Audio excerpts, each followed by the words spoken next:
ورحمة الله وبركاته.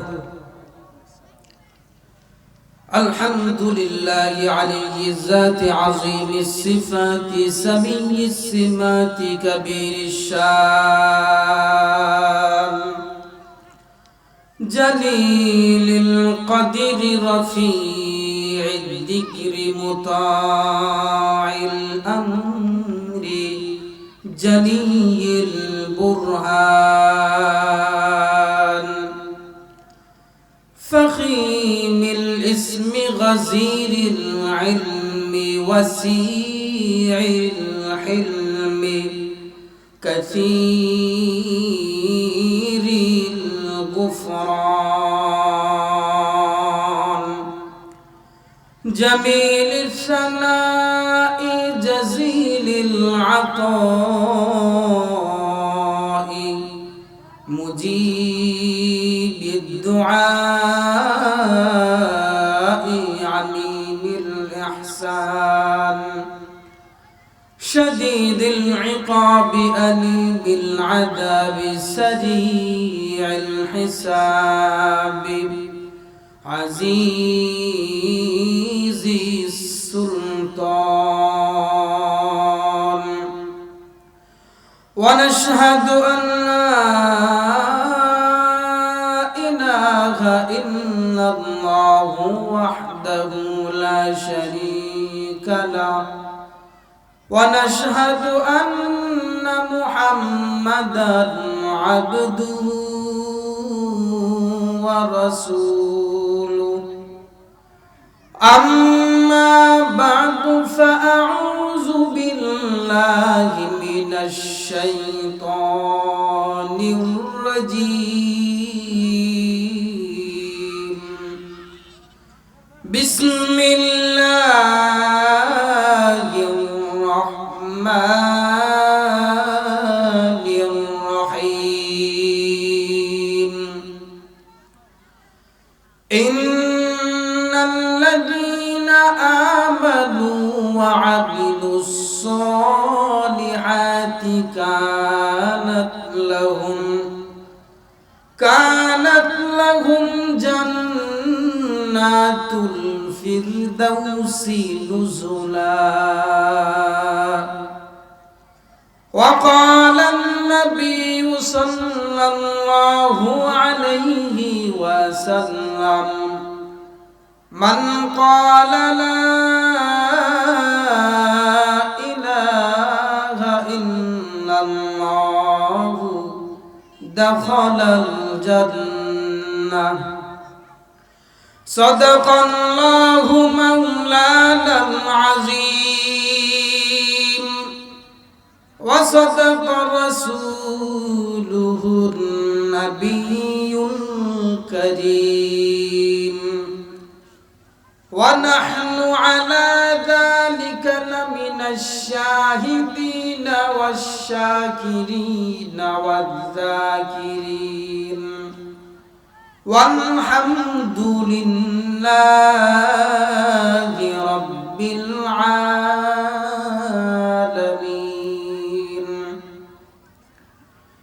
الحمد لمن قدر خيرا وخبالا الحمد لمن قدر خيرا وخبالا والشكر لمن صور حسنا وجمالا والشكر لمن صور حسنا وجمالا فرد صمد عن صفة الخلق بريء فرد صمد عن صفة الخلق بريء رب أزلي خلق الخلق كمالا رب أزلي خلق الخلق كمالا لا زد ولا ند ولا حد لمولى لا زد ولا ند ولا حد لمولى كان ولم يلق زوالا الآن كما كان ولم يلق زوالا मैं सूरत यूसुफ के नहीं चाहने वाला मैं सूरत यूसुफ के नहीं चाहने वाला कैस के मानंद नहीं आशिक लैला कैस के मानंद नहीं आशिक लैला मैं आशिक मौला हूँ मेरा इश्क निराला मैं आशिक मौला हूँ मेरा इश्क निराला ए जुमला जगह जिसके तजल्ली से उजाला ए जुमला जगह जिसके तजल्ली से उजाला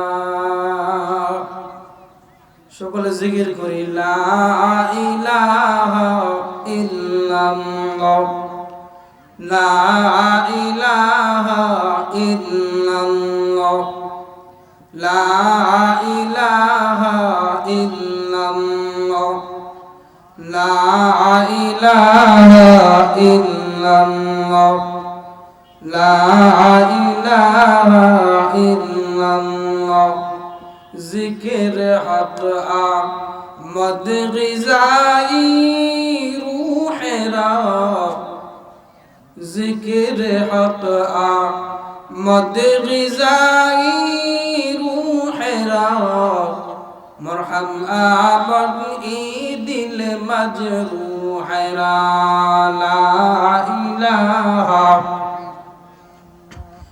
ला इलाहा इल्लल्लाह ला इलाहा इल्लल्लाह बारी वाला बारी থাকবে ওয়ালা থাকবে না থাকবে নাকি বাড়িওয়ালা চলে যাবে ঠিক না এজন্য বাড়িতে বসে না থেকে অতি সত্বর আমরা প্যান্ডেলের নিচে চলে আসি বাড়িওয়ালার বাড়ি থাকবে ওয়ালা থাকবে না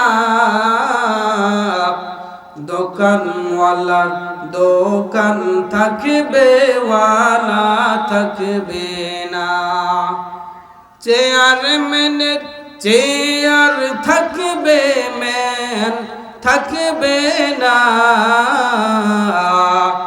জমিনওয়ালার জমিন থাকবে ওয়ালা থাকবে না লা ইলাহা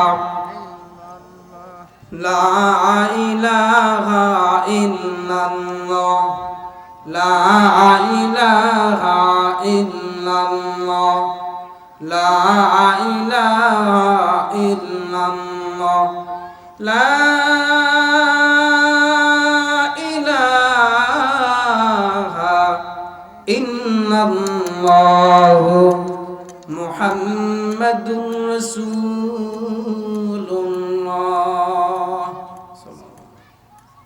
ভেটনা দারুল উলুম কওমি মাদ্রাসার উন্নয়ন একটা মজলিস যেখানে বসলেই গুনাহ মাফ সুবহানাল্লাহ এত সুন্দর মজলিস পাওয়ার পরেও অনেকে বাহিরে ঘোরাফেরা করছে তো আমি আমাদের এদিকে উদাহরণ দিতে গিয়ে বলি যে মুরগি আছে না মুরগি যখন ডিমে তা দিতে বসে আমাদের গ্রামের ভাষায় মুরগি যখন ডিম চালতে বসে তো যেই ডিমটাতে মুরগি ঠিকমতো বসে না বলেন তো ওই ডিমটা কি বাচ্চা ফুটবে বাচ্চা ফুটবে না ওই ডিমটাকে কি জানি বলা হয় ঘোলা ডিম ঘোলা তো আমারও মনে হচ্ছে এত সুন্দর জান্নাতি পরিবেশে না এসে দোকানপাটে যারা ঘুরছে তাদেরও কপালটা মনে হয় ওই রকম ঘোলা কথা বলেন ঠিক কি না তো যারা ঘোরাফেরা করছি আমাদের কপালটা যাতে ঘোলা না হয় এজন্য অতি সত্বর প্যান্ডেলের নিচে চলে আসি আমি আপনাদের সামনে কুরআনুল কারীম থেকে একটি আয়াত তেলাওয়াত করেছি, রাসূল করিম সাল্লাল্লাহু আলাইহি ওয়াসাল্লামের হাদিসের ভান্ডার থেকে একটি হাদিস পাঠ করেছি। আল্লাহ যতটুকু তৌফিক দান করেন এই আয়াত ও হাদিসের আলোকে কিছু কথা ইনশাআল্লাহ আপনাদের সামনে বলতে থাকব। আল্লাহ তাআলা তৌফিক দান করুন, আমিন।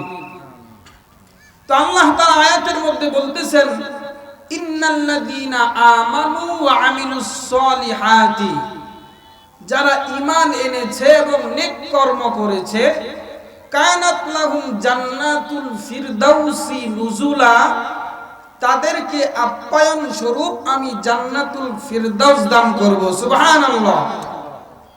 তো এই জান্নাতটা দান করবেন আল্লাহ তাআলা বললেন যে দুই শর্তের বিনিময়ে। কয় শর্তের বিনিময়ে?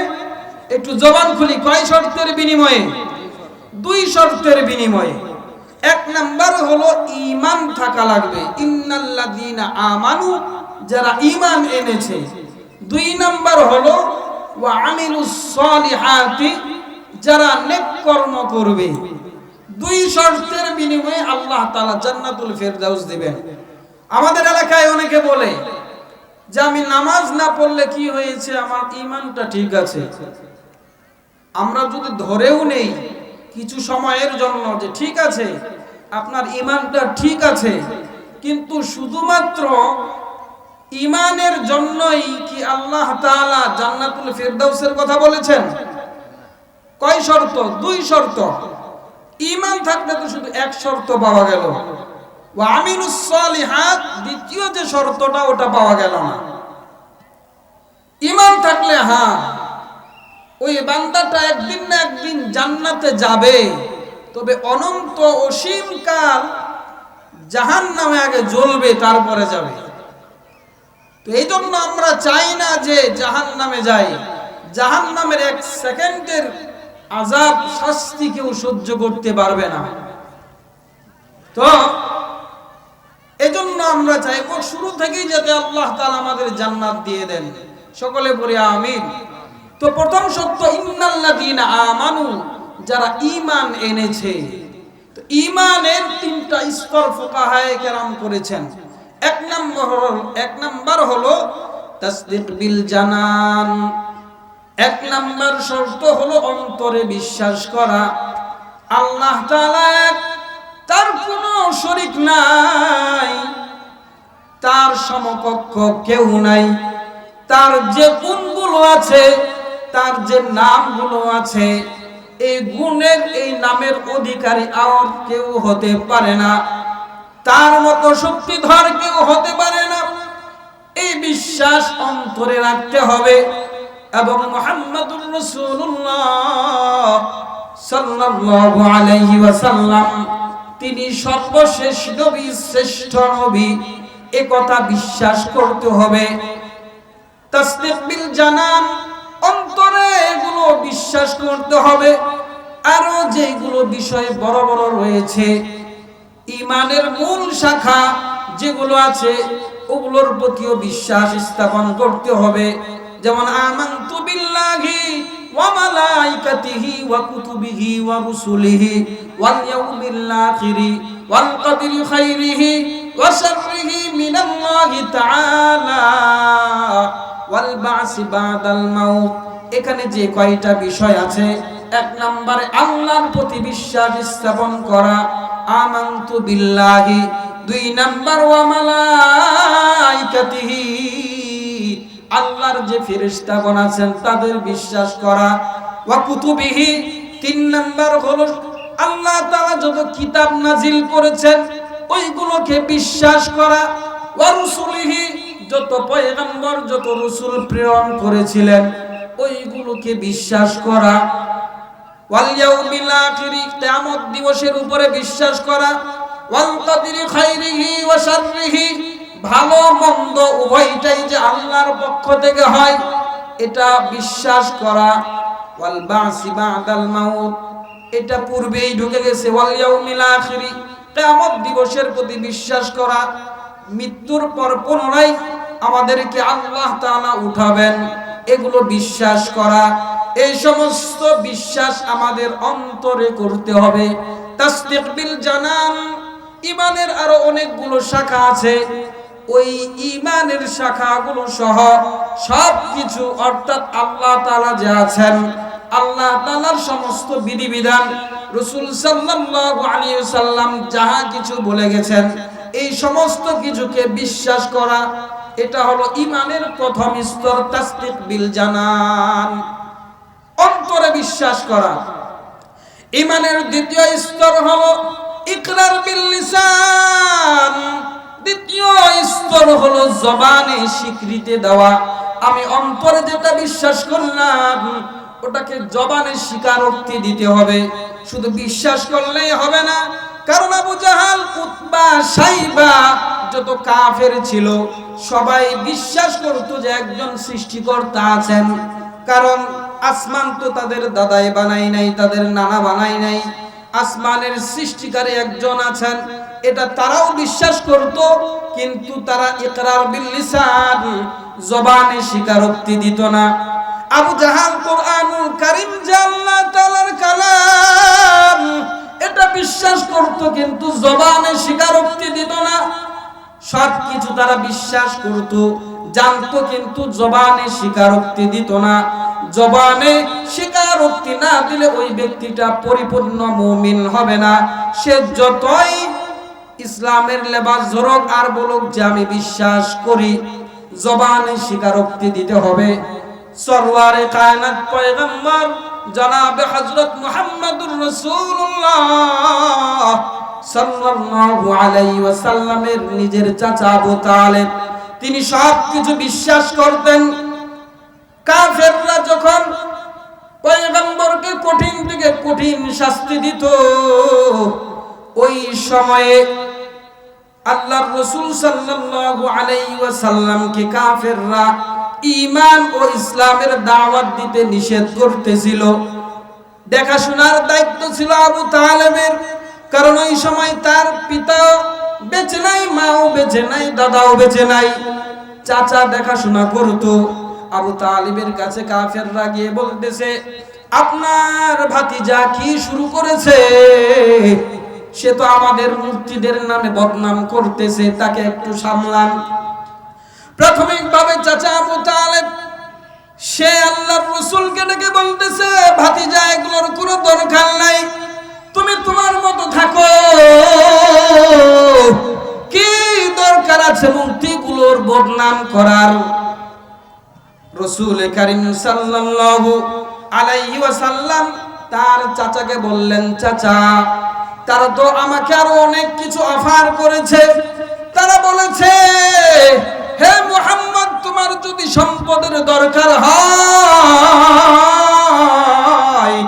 মক্কার সমস্ত সম্পদ তোমার পায়ের নিচে ফেলবো। যদি তোমার সুন্দরী রমণীর প্রয়োজন হয়, সবচাইতে সুন্দরী রমণী যে রয়েছে মক্কার মধ্যে, একাধিক চাইলে একাধিক তোমার জন্য ব্যবস্থা করে দিব। আবার নাউজুবিল্লাহ, যদি কোন বদ জিনের আসর যদি তোমার থেকে থাকে, যে জিন তোমাকে এগুলো শিখিয়ে দিচ্ছে আর তুমি ওইগুলোই আমাদের মাঝে বলতেছো, তাহলে সমস্ত কবিরাজদের একত্র করব, তোমার চিকিৎসা করব।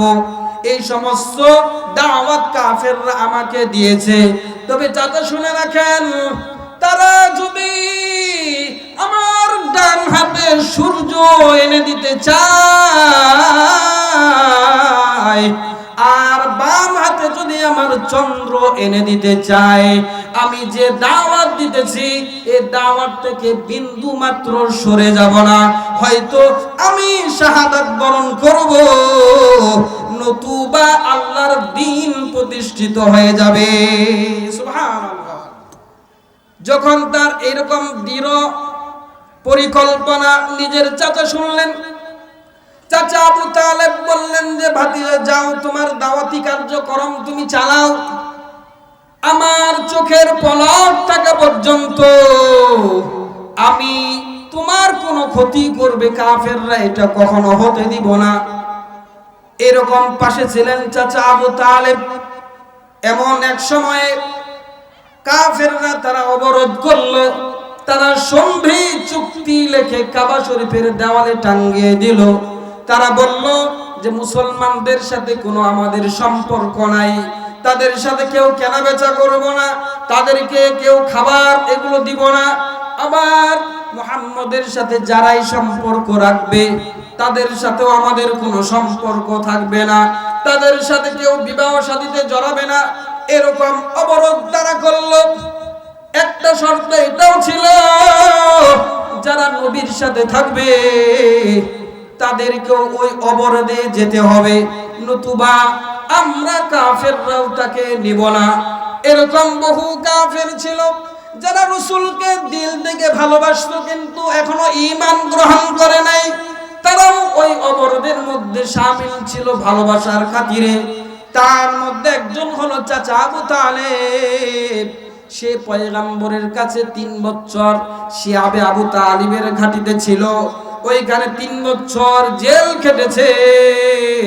3 বছর এমন কষ্টের ছিল, মুসলমানদের কাছে কোনো খাবার কাফেররা পৌঁছে দিত না।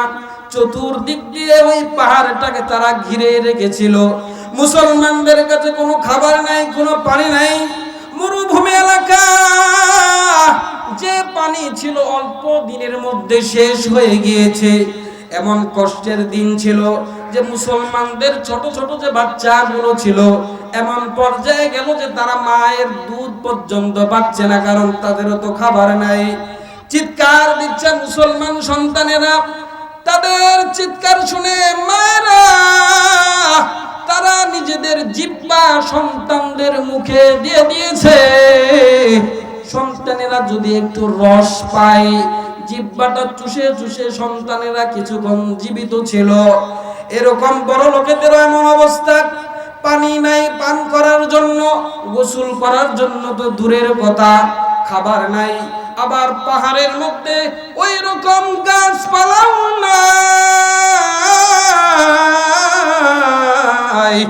যে গাছপালা খেয়ে তারা জীবন ধারণ করবে। এইরকম কষ্টের একটা দিন,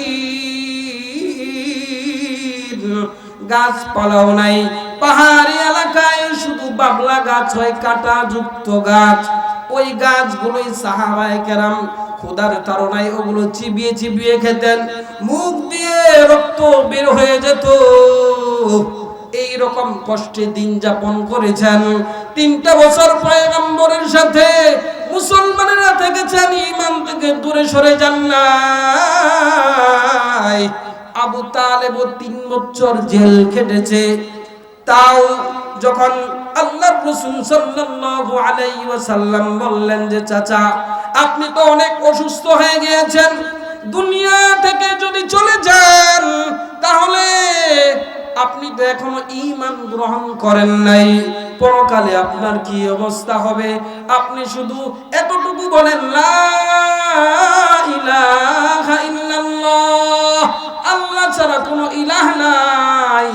এটা শুধু আপনি জবানে একটু স্বীকারোক্তি দেন, মুহাম্মাদুর রাসূলুল্লাহর ব্যাপারে আমি আল্লাহর কাছে কিয়ামতের ময়দানে সুপারিশ করব। কিন্তু আপনি শুধু এক ইলাহর স্বীকারোক্তিটা দেন। আবু জাহাল ওখানে গিয়ে পেঁচ লাগিয়ে দিল। চাচা আবু তালেবকে বলল যে শেষ পর্যন্ত কি ভাতিজার ধর্ম গ্রহণ করবেন? আবু তালেবের অন্তরটা পাকা হয়ে গেল। আবু তালেব শেষমেশ বলতেছে, ভাতিজা আমি আমার ধর্মের উপরে চলে যাব, তোমার ধর্ম আমি গ্রহণ করব না। বলতে পারলাম না। এভাবে আবু তালেব দুনিয়া থেকে চলে গেলেন।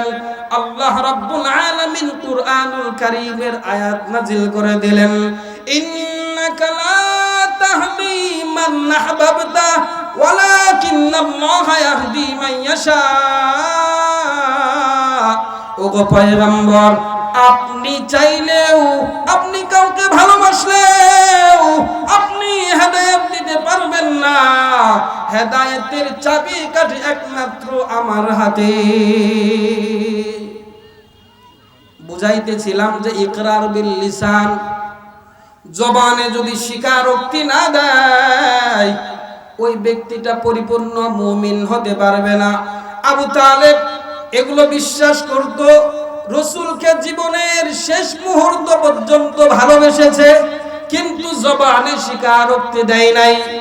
এই কারণে কিয়ামতের ময়দানে সে জান্নাতে যাবে না, জাহান্নামে যেতে হবে।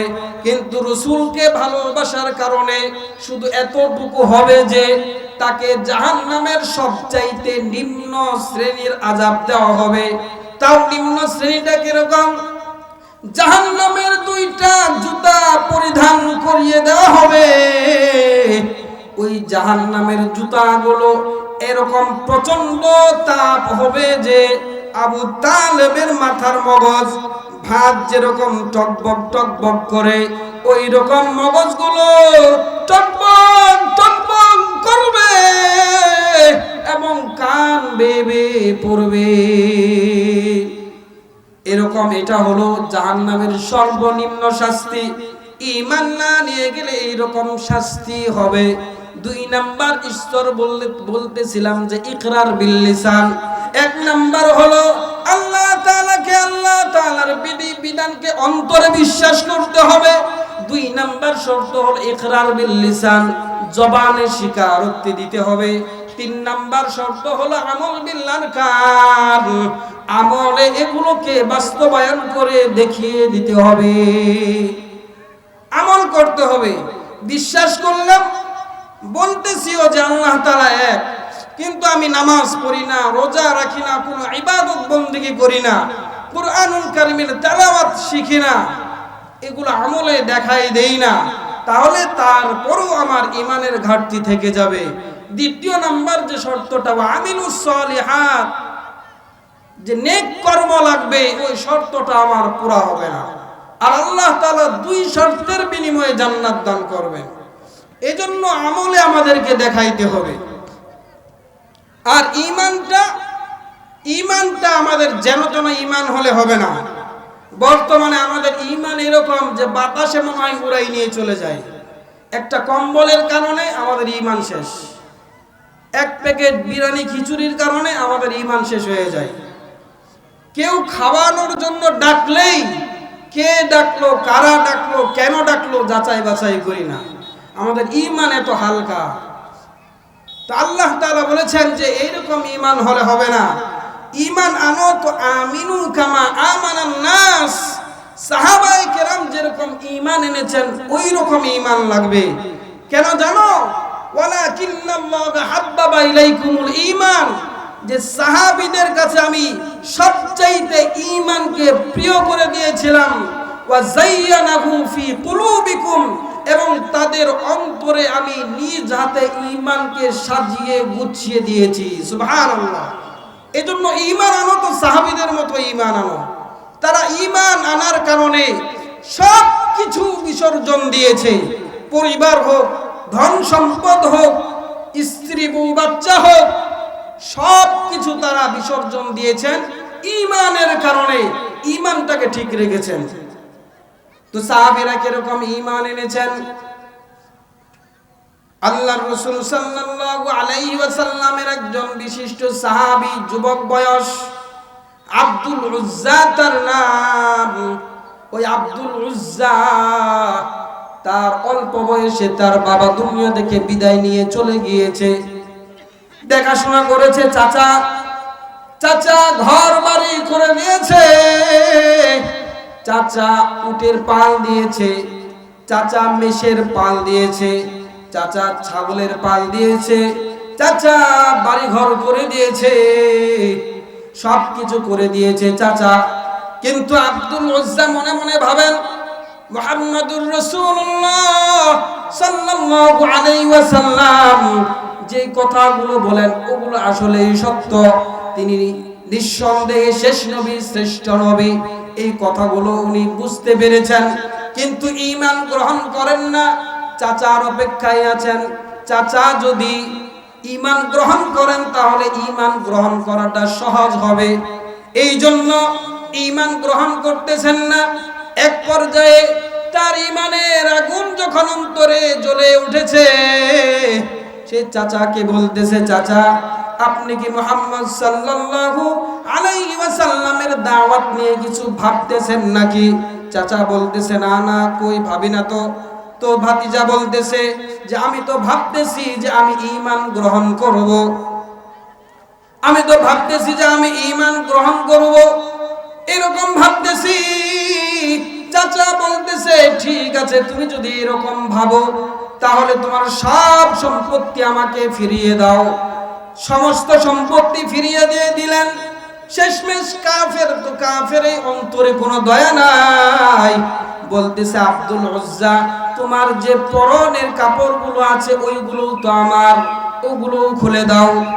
তো আব্দুল উজ্জা চিন্তা করলো যে আমি যদি 18 বছরের একজন যুবক কাপড়গুলো খুলে দেই, হয়তো কিছু সময়ের জন্য আমার বেইজ্জতি হবে, আমার একটু অপমান হবে, কিন্তু ঈমান গ্রহণ করার কারণে আল্লাহ তাআলা ইহকালে পরকালে শান্তি দান করবেন। কাপড়গুলো খুলে দিলেন, কোনো লজ্জা করলেন না। এই অবস্থায় মায়ের কাছে গেলেন। মায়ের কাছে গিয়ে বলতেছেন মা, মা যখন ঘুরে দেখতেছে যে 18 বছরের ছেলে আমার উলঙ্গ, বলতেছে বাবা তোমার এই কেমন অবস্থা হয়েছে, কেন হয়েছে? তখন যুবক বলতেছে যে আমি ঈমান গ্রহণ করতে চাই, আমি মক্কা থেকে মদিনায় হিজরত করে যেতে চাই আল্লাহর রাসূলের কাছে। তো আমার কাছে কি চাও? আমার তো তেমন কিছুই নাই। বলতেছে পরনের একটা শুধু কাপড় দেন। তো একটা কম্বলকে দিয়ে দিলেন মা। ওই কম্বলটা 2 ভাগ করে 1 ভাগ পরলেন, আর 1 ভাগ গায়ে দিলেন। এই 2টা সম্বল নিয়ে মক্কা থেকে মদিনা 400 থেকে 450 কিলোমিটার না খেয়ে না দেয়ে রাস্তার মধ্যে সফর করে পয়গম্বরের দরবারে হাজির হলেন। আর বললেন ইয়া রাসূলুল্লাহ, ঈমানের তাগিদে আমি এত দূর হিজরত করে চলে এসেছি। আল্লাহর রাসূল সাল্লাল্লাহু আলাইহি ওয়াসাল্লাম বললেন তোমার না উটের পাল ছিল, তোমার না ছাগলের পাল ছিল, তোমার না ঘর বাড়ি ছিল, তোমার এই অবস্থা কেন? তিনি বললেন চাচা আমার সব কিছু নিয়ে নিয়েছে। আল্লাহর রাসূল সাল্লাল্লাহু আলাইহি ওয়াসাল্লাম তিনি তাকে ঈমানের কালিমা পড়ায়া দিলেন, আশহাদু আল্লা ইলাহা ইল্লাল্লাহু ওয়া আশহাদু আন্না মুহাম্মাদান আবদুহু ওয়া রাসূলুহু। মুসলমান হয়ে গেলেন। নামটাকে চেঞ্জ করে দিলেন, আব্দুল উজ্জা তো উজ্জার গোলাম। তিনি বললেন তুমি তো এখন আব্দুল উজ্জা না, তুমি হলে আব্দুল্লাহ, তোমার নাম আজকে থেকে আব্দুল্লাহ, আল্লাহর গোলাম। আবার একটা উপাধি হয়ে গেল আব্দুল্লাহ জুল বাজাদাইন। বুখারী শরীফে পুরো ঘটনাটাই রয়েছে। মানে 2 কাপড়ওয়ালা 2 কম্বলওয়ালা ওই সাহাবীটা ঈমান গ্রহণ করলেন। সংক্ষেপ করে দিচ্ছি, সাহাবীটার এত আবেগ, আসহাবে সুফার মধ্যে মসজিদে নববীর পাশে জোরে জোরে কোরআন তেলাওয়াত করেন। সাহাবীরা বিচার দিলেন ইয়া রাসূলুল্লাহ, আব্দুল্লাহর তেলাওয়াতের কারণে আমরা ঠিকমতো ঘুমাইতে পারি না, নামাজ পড়তে পারি না। আব্দুল্লাহ তো জোরে জোরে কোরআন তেলাওয়াত করে। আল্লাহর রাসূল বললেন সাহাবারা তোমরা আব্দুল্লাহকে পড়তে দাও, পড়তে দাও,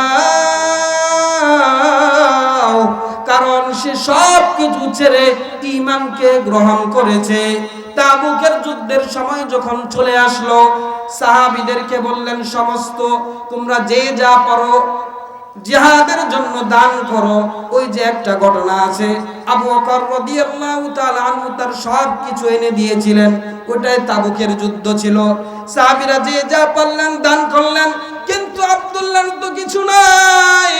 আব্দুল্লাহ এসে বললেন ইয়া রাসূলুল্লাহ, ইয়া হাবিবাল্লাহ, আপনি দোয়া করেন, আমার তো সম্পদ নাই যে দান করব, যাতে করে তাবুকের যুদ্ধে আমি শাহাদাত বরণ করি।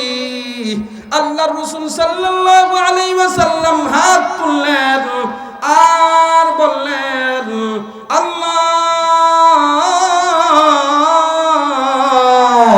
আব্দুল্লাহর রক্ত আপনি কাফেরদের জন্য হারাম করে দেন। আব্দুল্লাহ বললেন ইয়া রাসূলুল্লাহ, আপনি এটা কি দোয়া করলেন? আমি তো শহীদ হতে যাচ্ছিলাম। আল্লাহর রাসূল বললেন আব্দুল্লাহ, তুমি যদি জিহাদের ময়দানে গিয়ে জ্বর আক্রান্ত হয়ে মারাও যাও, তাও তুমি শাহাদাতের মর্যাদা অর্জন করবে। সুবহানাল্লাহ। তো তাবুকের যুদ্ধে তো মুসলমানরা বিজয় লাভ করেছেন। ফেরার পথে তার জ্বর হয়েছে, তিনি ওখানে ইন্তেকাল করেছেন। তো আল্লাহর রাসূল সাল্লাল্লাহু আলাইহি সাল্লাম দাফন কাফনের ব্যবস্থা করলেন। যখন কবরে নামাইতেছেন তখন আল্লাহর রাসূল সাল্লাল্লাহু আলাইহি সাল্লাম বললেন, আল্লাহ, এই পর্যন্ত আমি আব্দুল্লাহর উপরে সন্তুষ্ট ছিলাম, আপনি নিজে আব্দুল্লাহর প্রতি সন্তুষ্ট হয়ে যান। সুবহানাল্লাহ।